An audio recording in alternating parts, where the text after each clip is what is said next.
for a comprehensive overview of the conference and also setting the theme of this edition of IMS 2025. I now request the Chairman of IMS 2025 Advisory Board, Shri Baba Kalyani, the CMD of Bharat Forge Limited. Ladies and gentlemen, let's welcome Shri Baba. Honorable members on the dais, Honorable Shri Pralhad Joshi, Honorable Shri Nandale, our Managing Member of Parliament from Bengaluru South, aegis Surya, whom I had the privilege of being here 2 years ago with our Defence Minister for the same function, Dr. Samir Kamath, Secretary DRDO, Secretary R&D and Chairman of DRDO. Without his innovations in defense technology, nothing moves forward, I can tell you that. Shri V. Narayanan, you just heard of the Bahubali launch that they did a few days ago. It has been one of the most spectacular achievements of history. Shri Arun Ramchandani, another veteran from industry, large company L&T, Mr. Ronald Crystal from Inteco. I have known Inteco many years. We have worked with them a lot. Shri H.S. Krishna, Chairman of the IMS Foundation. Shri Narayan Prasanna, President of Laghu Udyog, Bharati, Karnataka. Dr. Rajesh Kumar, Chairman of India Exposition Center. First of all, I am pleased to be the chairman of this advisory board of IMS 2025. It's a great privilege to be here amongst you. I congratulate IMS Foundation for the 7th edition of India Manufacturing Show. That means almost 14 years this has been going on. That is quite fantastic. And cannot have hoped for a better gathering that such illustrious people on the dais. I'm told there are many more people actually in the exhibition hall, and if they all came here, there's no space for them. So when you go to the exhibition, you'll be able to see that. I should particularly congratulate the Karnataka chapter of Laghu Udyog Bharati, 15,000 plus members, and bringing the world of opportunities to member companies through expositions like this. MSME sector is the backbone of India's manufacturing and industrial growth. This was the Honorable Prime Minister's comment on Monday at the Viksit Bharat show in Delhi, which I had the pleasure to attend. Honorable Prime Minister has contributed immensely to build MSMEs and give them benefits so that they can grow. The revision of MSME definition that took place in 2020, the PM Mudra Yojana, collateral free loans, credit line guarantee schemes, Udyog registration portal, and PM Vishwakarma Yojana. I was just talking to the Honorable Minister, Shri Shrobaji, and I was saying that it's time to revise the definition of MSME again because they are growing, they are getting larger. The Honorable Prime Minister has also said the important things in terms of how our economy should develop. He's talked about Jai Jawan, Jai Kisan, Jai Vignan, and Jai Anusandhan. So, Jai Vignan and Jai Anusandhan is science, technology, and innovation. Placing science, technology, and research and innovation ahead demonstrates the thinking of today's Indian. This was the key message from the Honorable Prime Minister at the Emerging Science and Technology Conclave on Monday. The road to Viksit Bharat in this digital era can be traversed through large-scale industrialization, steered by science, technology, and innovation. This is the only roadmap for developed India. In the next 25 years, India aspires to grow at double-digit economic growth trajectory, and 8x growth in GDP. By the way, what the earlier speaker said, 5 trillion, that's not correct. We are targeting to be a 30 to 35 trillion dollar economy by 2047. And a 15x growth in manufacturing. This is just amazing. This has to be all achieved in the next 22 years. So the opportunity is going to be immense. This is a massive transformation that's taking place in India at very high speed and very high velocity. Like several other large countries, United States, Germany, Japan, South Korea, and most importantly China. Such a massive transition is only possible by transforming from a factor-driven economy, which we are today, to an innovation-driven economy and into a products nation, with strong emphasis on design and made in India products across sectors. I think a lot of Indians have mistaken what is Make in India concept and what is the Atmanirbhar Bharat concept.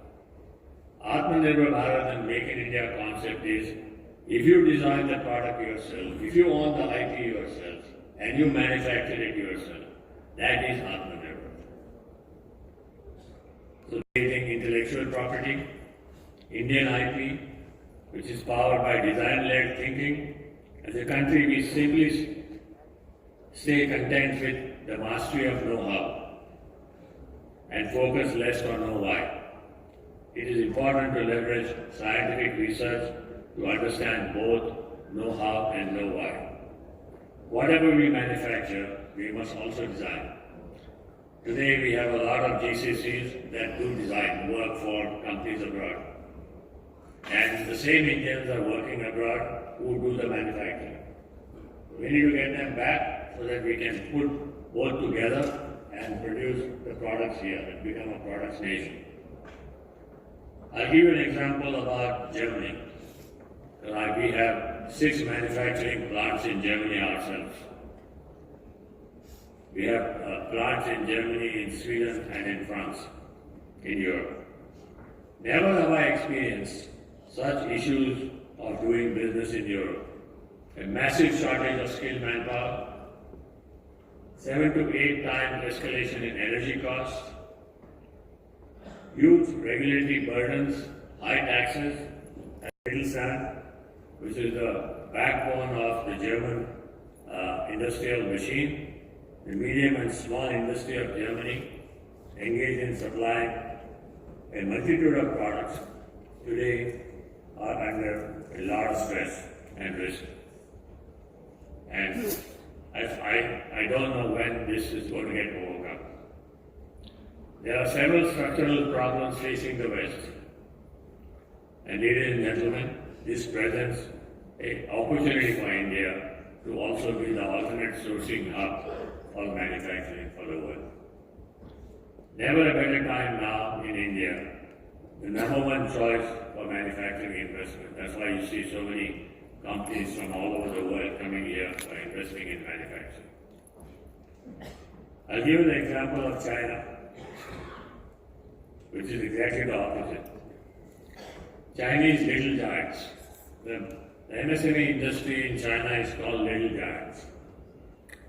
China's little giants, roughly about 14,600 of them, aren't just building semiconductors, drones, and turbine blades. They are building momentum. These firms didn't stumble into success.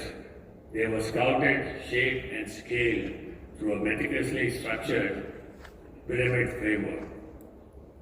At the base of this pyramid are provincially identified innovators, which are small firms, like many of you in the MSME sectors, with spark of technological promise. Those that show exceptional potential are elevated to special MSMEs, gaining access to a web of support mechanisms.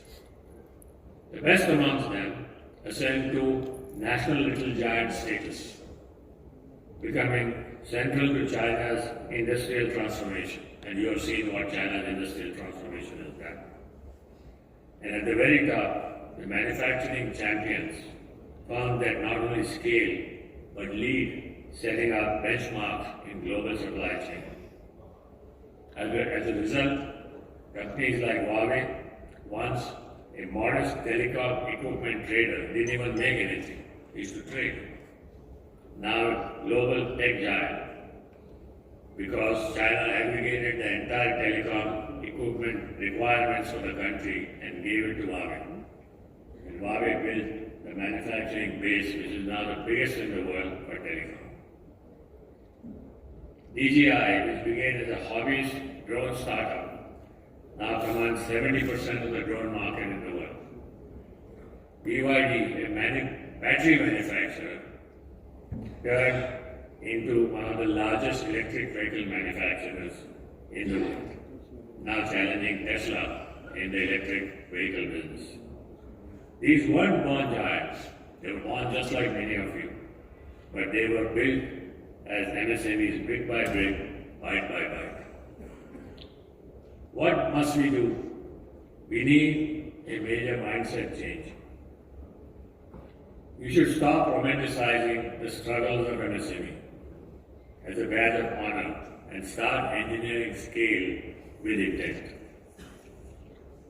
We need a major mindset change where we can believe that we can design and make Indian products with Indian IP. That's the true meaning of Atmanirbhar Bharat. A clarion call that has echoed and raised the emotional quotient of more than 1 billion Indians. No better time to achieve this than today. Thank you. Jai Hind. In line with the vision of the Honorable Prime Minister Shri Narendra Modi, the entire industry is totally geared up towards indigenization and living up to his vision. Let's give a round of applause and thank Shri Baba Kalyani for a highly thought-provoking innovators. I now request the Senior Vice President and Head L&T Precision Engineering Systems, Shri Arun Ramchandani, for his address.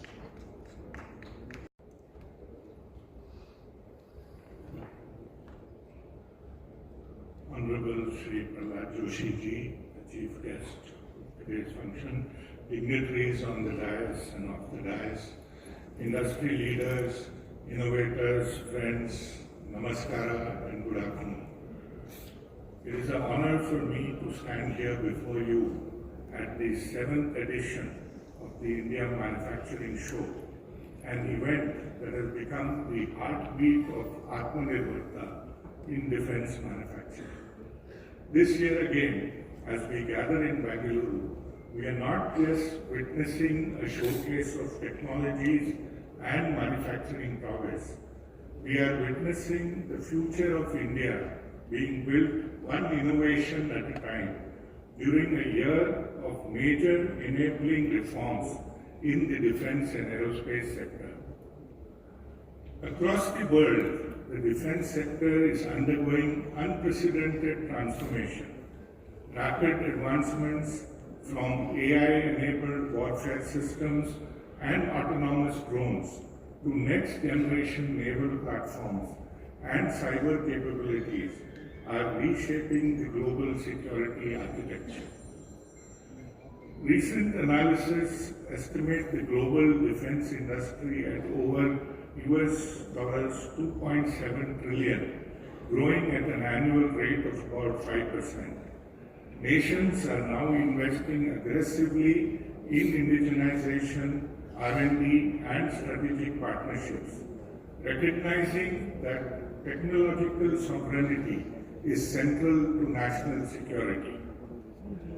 In this global context, India stands today at a strategic inflection point. We are transitioning from a legacy model of import dependence to a future built on indigenized capability, innovation-driven manufacturing, and export-led growth. The trajectory is not only promising, it is transformative. This remarkable progress is a direct outcome of bold policy reforms and structural interventions. The unveiling of India's 15-year Integrated Capability Development Plan further accelerates this momentum with strategic focus on next-generation technologies, AI, hypersonics, space systems, and autonomous platforms. The recently announced Mission Sudarshan Chakra, envisioned by the Honorable Prime Minister, reinforces our commitment to safeguarding national infrastructure through indigenous technological innovation. India's manufacturing sector is indeed seeing a surge in global interest, domestic capability, and entrepreneurial energy. At L&T, we view this transformation not just as an industrial opportunity, but as a national mission. For us, manufacturing is not confined to machines and materials. It is a mindset anchored in agility, sustainability, digital transformation, and relentless innovation. Over the past 2 decades, we have built deep indigenous capabilities across design, prototyping, system integration, and life cycle support. We are not merely assembling and integrating. We are designing, developing, and delivering complete systems end-to-end, along with their critical subsystems. Our footprint spans domains from the depth of the oceans to the frontiers of space, and we continue to expand into adjacent high technology sectors such as semiconductor design and industrial electronics for mobility, automation, power, and communication. However, none of this progress for L&T or for India would have been possible without collaborative partnerships. Partnerships between MSMEs and large enterprises, between academia and industry, between startups and legacy players. The IMS 2025 exemplifies this spirit, bringing together over 25 sectors, thousands of delegates, and countless ideas under one roof. Over 12,000 MSMEs are now part of the defense supply chain, providing components, electronics, avionics, composites, and subassemblies. MSMEs have contributed significantly to indigenous defense programs like the LCA Tejas, Akash missile system, and Arjun MBT through tiered supply chains. Let me share the story of our association with an MSME. When we started our defense business around 35 years back, we were looking for a zero backlash gearbox to fit into our precision launching system. And we came to know that Professor Parmeshwaran, then head of IIT Madras, had retired and moved down to Hosur and started building planetary gearboxes. We came down, we met the team there, and we built the first low backlash or zero backlash gearbox indigenously. It got integrated into our weapon system. 15 years later, the company was still small and struggling. We decided to get a 40% stake into the company, and we enabled it to bring its products not only for L&T but for the entire evolving defense ecosystem. Today, I am proud to say that that company is exhibiting here their new product, precision roller screw, which is a critical part of defense equipment. And probably all this while we were importing this from Germany. Today we will be exporting this from India. Minister of State for MSMEs is here, and we would like to thank the government for having enabled various schemes for the MSME. The Credit Guarantee Fund Scheme for Defense and Aerospace provides collateral-free credit to MSMEs engaged in defense manufacturing. SIDBI Defense and Aerospace Fund extends customized financing solutions for MSMEs developing indigenous technology. The Technology Development Fund, administered by DRDO, supports MSMEs with grants up to 10 crores for prototype development. The Defense Export Promotion Cell assists MSMEs in navigating export licensing and market access. Incentives such as market development assistance and participation support for international expos are extended to MSMEs. Organizations such as the Laghu, Udyog, Bharati, IMS Foundation and other industry bodies play a transformative role in this whole process. They facilitate dialogue between industry and government, promote policy advocacy and help shape regulations. They create platforms for collaboration between large OEMs, MSME and startups like this one, and they enable international partnerships. As we look into the future, the growth of India's defense sector will depend on a few key priorities. One, sustained investment in R&D and indigenous technology. Two, public-private partnerships that bring agility to defense production. Three, skilling and reskilling of India's youth to meet the demands of the high-tech industry. 4, strengthening of supply chains to ensure self-reliance. And 5, global collaboration not just for trade, but for peace and stability. As we continue on this path, India will not just be a major defense importer or exporter. It will become a global leader in defense innovation, contributing to both national security and global peace. In closing, I want to thank the IMS Foundation and Laghu Udyog Bharati Karnataka for organizing this mega event and gathering the entire aerospace and defense ecosystem under one roof. Let this show be a launchpad for bold ideas, lasting partnerships, and a manufacturing renaissance that positions India as a global leader. Let's build not just for India, but for the world. Thank you. Jai Hind.